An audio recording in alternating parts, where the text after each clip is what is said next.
Hi all welcome to ക്രിക്കറീന. ഇന്നലെ IPL നടന്ന മത്സരത്തിൽ RCB ഡൽഹി ക്യാപിറ്റൽസിനോട് പരാജയപ്പെട്ടിരുന്നു.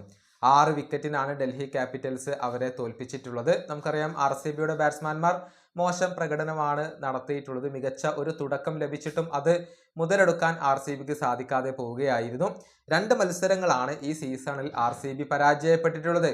ആ 2 മത്സരങ്ങളും സ്വന്തം മൈതാനമായ ചിന്നസ്വാമി സ്റ്റേഡിയത്തിൽ വെച്ചുകൊണ്ടാണ് RCB പരാജയപ്പെട്ടിട്ടുള്ളത്. അതായത് സ്വന്തം മൈതാനത്ത് പരാജയപ്പെടുന്നു, എതിരാളികളുടെ മൈതാനത്ത് വിജയിക്കുന്നു എന്ന ഒരു കാര്യമാണ് ഇപ്പോൾ RCBക്ക് സംഭവിച്ചു കൊണ്ടിരിക്കുന്നത്.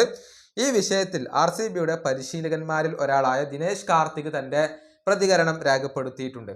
ക്യൂറേറ്ററെ വിമർശിക്കുകയാണ് അദ്ദേഹം ചെയ്തിട്ടുള്ളത്. ആവശ്യപ്പെട്ട പിച്ച് തയ്യാറാക്കാൻ അഥവാ ബാറ്റിംഗ് പിച്ച് തയ്യാറാക്കാൻ ക്യൂറേറ്റർക്ക് കഴിഞ്ഞില്ല എന്നാണ് DK പറഞ്ഞിട്ടുള്ളത്. അദ്ദേഹത്തിന്റെ വാക്കുകൾ ഇങ്ങനെയാണ്: ആദ്യത്തെ 2 മത്സരങ്ങളിൽ നല്ല ബാറ്റിംഗ് പിച്ചാണ് ഞങ്ങൾ ആവശ്യപ്പെട്ടത്. എന്നാൽ ഞങ്ങൾ ആവശ്യപ്പെട്ട പിച്ച് അല്ല കിട്ടിയത്. ബാറ്റ് ചെയ്യാൻ ബുദ്ധിമുട്ടുള്ള പിച്ചാണ് ലഭിച്ചത്.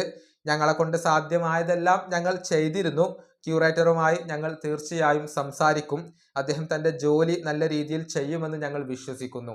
ഇതാണ് ഇപ്പോൾ ദിനേശ് കാർത്തിക് പറഞ്ഞിട്ടുള്ളത്. ഏതായാലും സ്വന്തം മൈതാനത്ത് പരാജയപ്പെടുന്നു എന്നുള്ളത് RCBയെ സംബന്ധിച്ചിടത്തോളം ആശങ്കാജനകമായ ഒരു കാര്യമാണ്. അടുത്ത മത്സരത്തിൽ രാജസ്ഥാൻ റോയൽസ് ആണ് RCBയുടെ എതിരാളികൾ. അത് ജയ്പൂരിൽ വെച്ചുകൊണ്ടാണ് നടക്കുക.